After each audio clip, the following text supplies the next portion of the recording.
Well, hello everyone. Welcome back to another video. This is the Game Week review for Game Week 6. Game Week that started a meltdown on Twitter. After most people play the wildcard, and the wildcard did very poorly. Not for me though, because I happen to be one of the ones who got Palmer. I've had a huge green arrow. Went from 2 million to 1.9 million. Yeah. Obviously being sarcastic. It shows a lot that even with having Palmer, still the slightest of green arrows out there. What a season this has been. I don't even know at this point.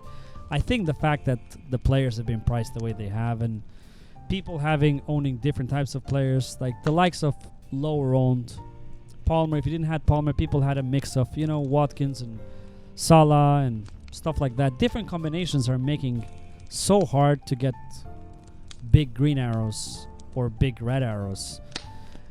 The people who played the standard template wildcard with Diaz instead of Palmer, there was so many jokes on Twitter the whole week about everyone having the same midfield, basically. Saka, Mbeumo, Diaz, Semenyo, and Rogers. Rogers did good. He was benched, unfortunately, in my team because I want to start Calvert-Lewin. This is the other problem with having a good team. With I really wanted to start Rogers. It was just basically down to, okay, Calvert-Lewin had a better match at home.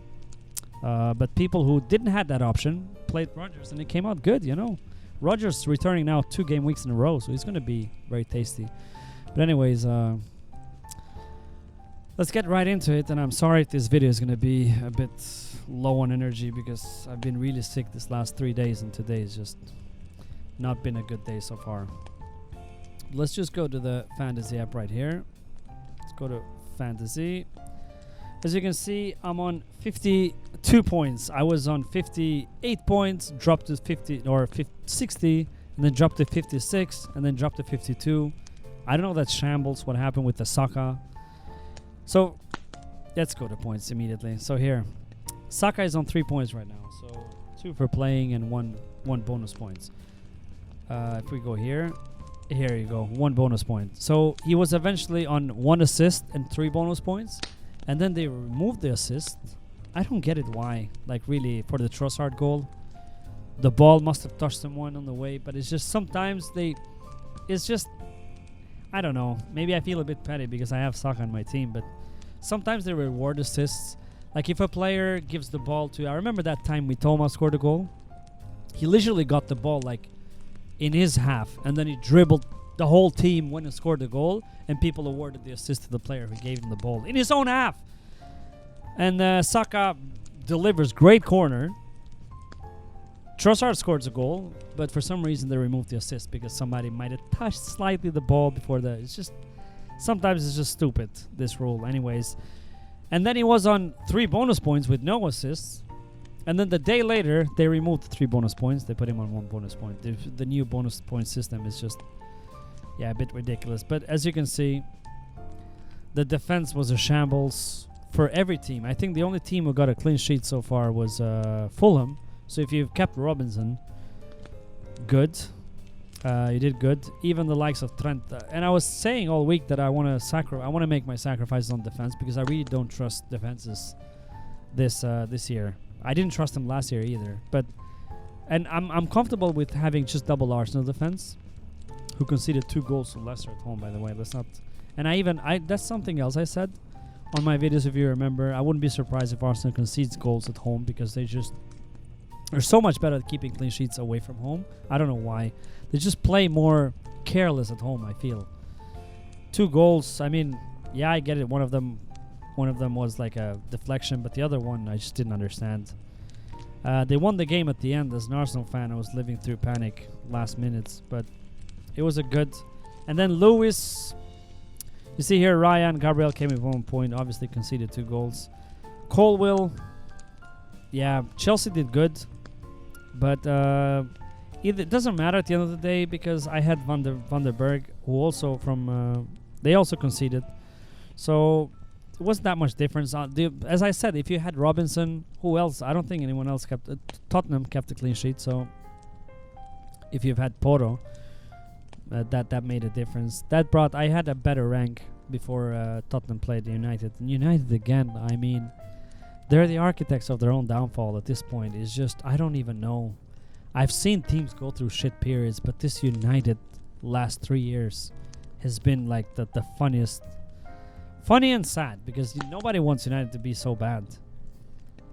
It's just, I don't know. I don't know what anymore. Like, they concede crazy goal in the first half, and then red card from Bruno, which I don't think it was a red card, to be honest. I think it was a bit harsh. But anyways, people have different opinions. So Colwill came up with 1 point. Chelsea looked again very impressive. You know, that's what pushed me. The last game before that is what pushed me to get triple Chelsea or double. Because let's say Colwill, I don't really care. He was cheap, and I needed a cheap defender from a good team.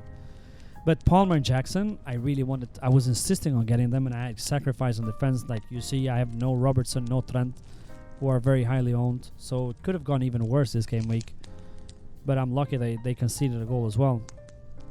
But having Palmer just literally was game changer this game week. If you didn't have Palmer, I'm sure, unless you had a very good combination of players that return, like Salah captain, Rodgers, Watkins, and all the players. Solanke also returned, so he's another good option.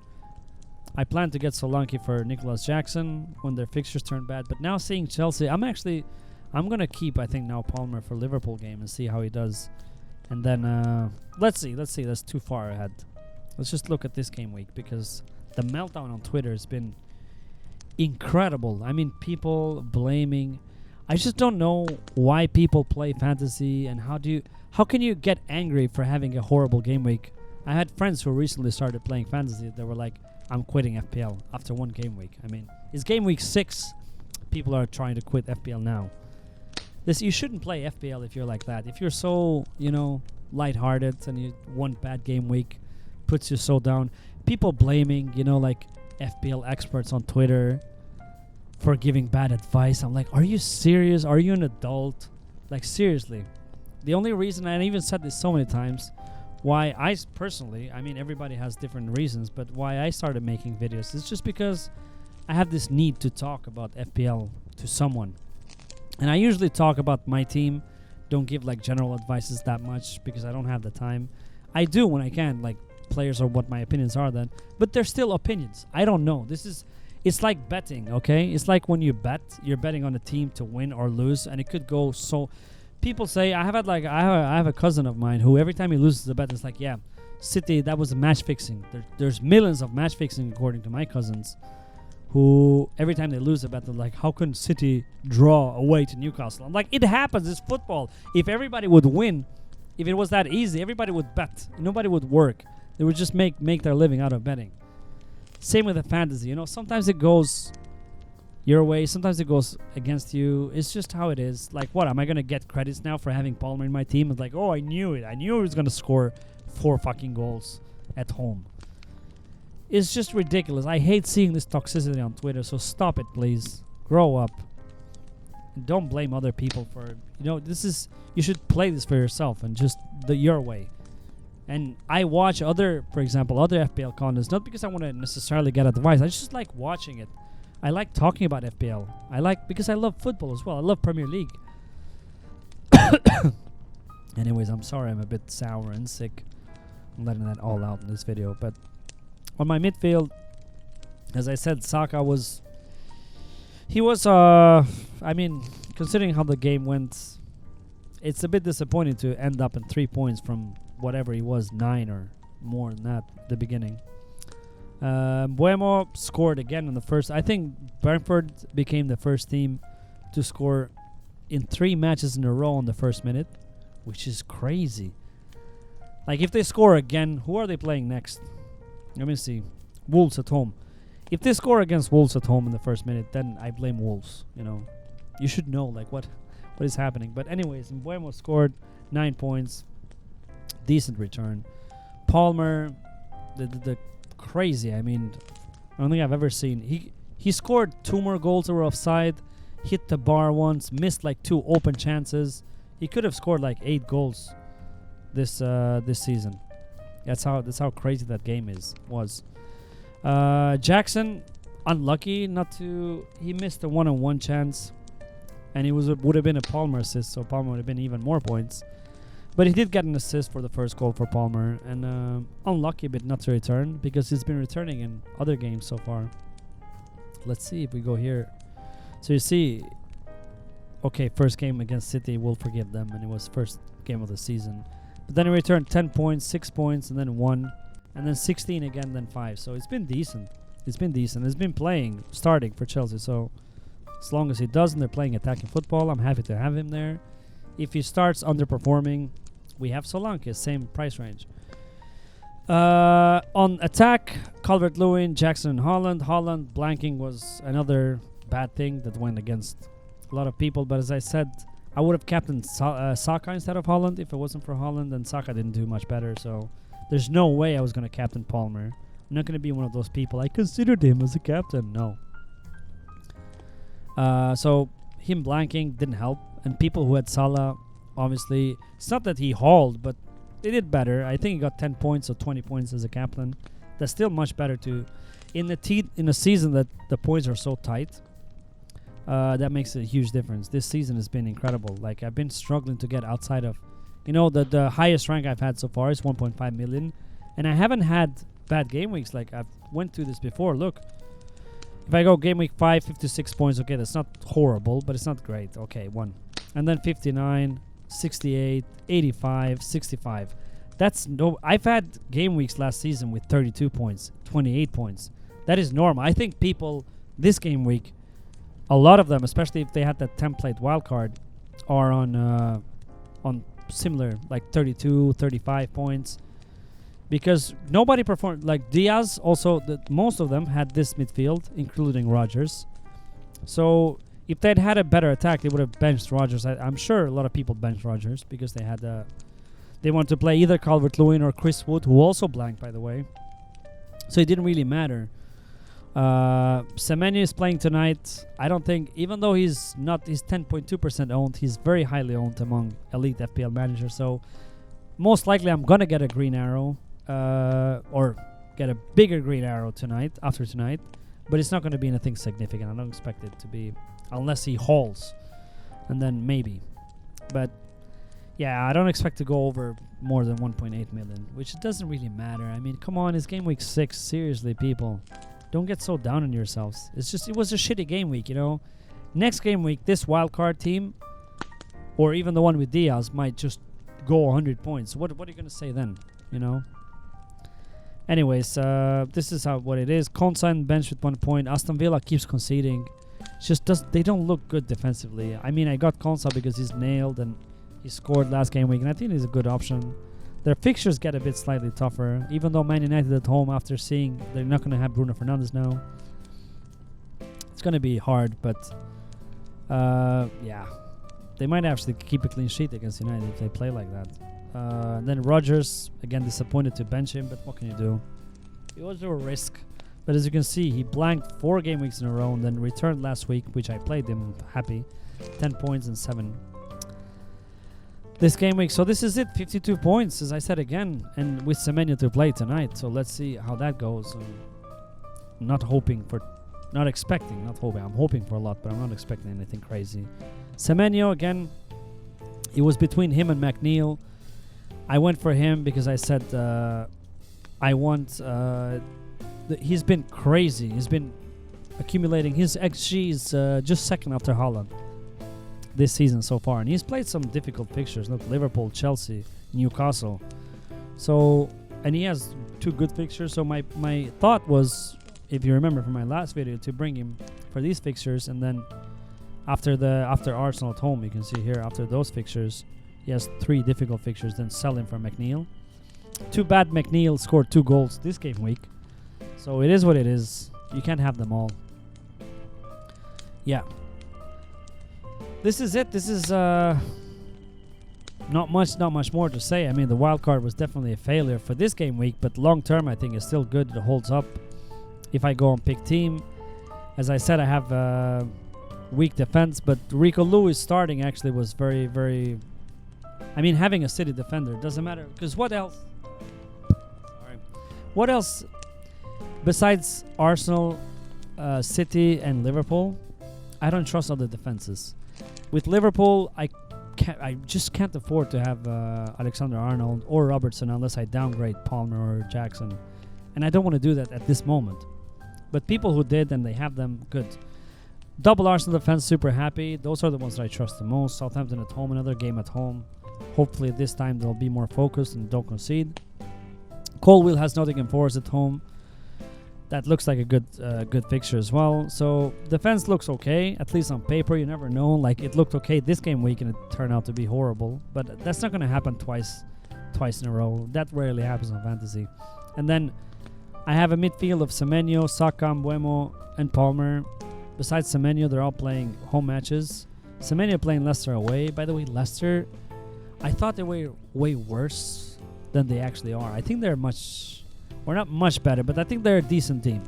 I wouldn't call them bad, at least, or what I thought they were, because they don't have a bad squad and they play decent football. They made it difficult for Arsenal, let me tell you that. So he's playing Leicester away, but I mean Semenyo's been good even against Liverpool and other teams. He's been still accumulating very high XG. And then on attack, I have Calvert-Lewin at home, Nicholas Jackson at home to Nottingham Forest, and Holland captain again, Fulham. I mean, unless that going Palmer captain this game week is going to be a huge knee jerk, and he still might get the hat trick, So, but I just expect Holland to do his job to Fulham at home this game week. So this is what I have. No transfers whatsoever this game week. There's no chance I'm going to roll for sure. I have two free transfers now, and I'm going to roll this game week. So I'm going to have 3 free transfers next game week, and then I'll see based on. So idea was to sell Palmer, who now is highly wanted. He's increased in price already. Wow, I just checked yesterday, it wasn't even close. Wow, he was on minus, actually. It was on minus 12.10. I think it was even more before that when I got him, because people were selling him, I guess because of his price, because it's hard to have a Saka and Palmer and Holland and have good balanced. But wow, 10.7. He might increase even more now before the deadline. But as I said, the plan was to sell him for Diaz like this, get some money in the bank, and then upgrade either on defense or midfield, but most likely defense, because I want Robertson or Trent on my team just to have a better balance. But we'll see about that now. I don't want to plan any long term, especially after this game week that went shit for most people. Again, I'm on a small green arrow, but I still feel disappointed because after playing you want at least a big green arrow on the first game week after you play the wild card, especially considering that I attacked these matches. Double Arsenal defense should have had a clean sheet. Lewis probably should have had a clean sheet, played on midfield for City. So anyways, doesn't matter. Hopefully Semenyo does well today. And this is how the team is looking for next week. Of course, I'll talk more about that on the team selection video on Thursday. But I don't think I'm not going to make a transfer this game week. I have Palmer. Yeah, actually, I wanted to check on, if you just go to, here is fantasy premierleague.com. Look at this is the team of the week, the players that returned. Vicario on the goalkeeper, 6 points. So that means no other goalkeeper got more than that. James Justin, I mean, how much owned is James Justin? 3.2%. No points per match. Where's the ownership?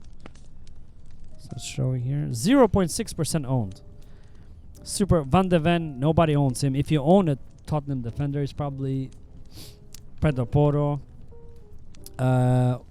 Gehi, again, nobody's owning any. People who have any, the Crystal Palace defense have just the goalkeeper. But he scored a goal.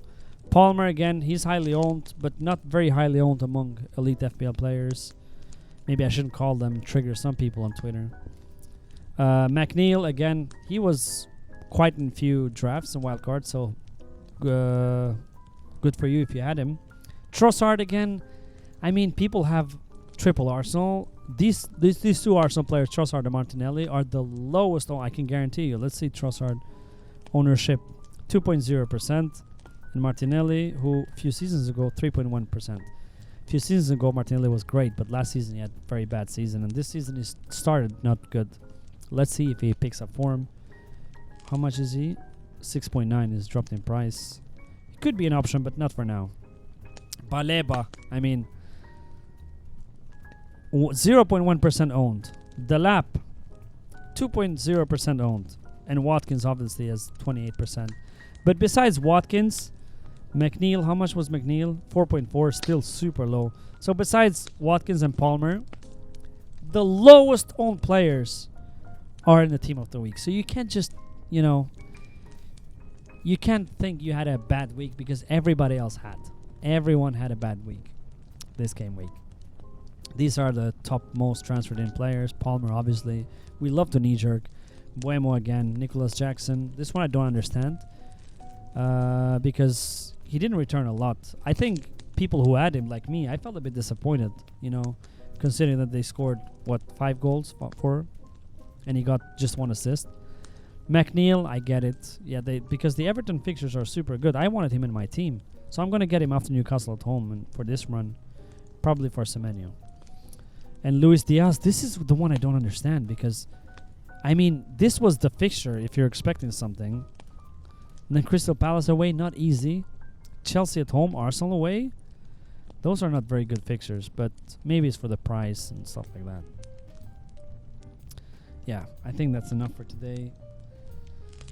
Again, sorry if this was a bit down or a bit sour from seeing the toxicity, as I said on Twitter. I mean, this should be fun and enjoyable experience, not just going after people who just, you know, talk about FPL.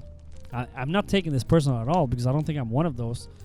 My videos are just for fun. I do this. I'm not expecting anything from that. I just love that people are enjoying watching them, some of them. But for others, I mean, if you, it's up to you. You don't have to watch any of this. Not mine again, but like in general, the advice on Twitter or the videos on YouTube. If you're gonna blame other people for giving you bad advice, I mean, it's a game that we love and we love to talk about. This is in any other field or games industry, people do that. So yeah, thank you for watching. Please like and subscribe if you enjoyed these videos, and I'll see you on Thursday for the team selection video for Game Week 7. Hope you had a great game week, and see you on Thursday. Bye. Subscribe. Come on. Just do it. I'm waiting. Just do it.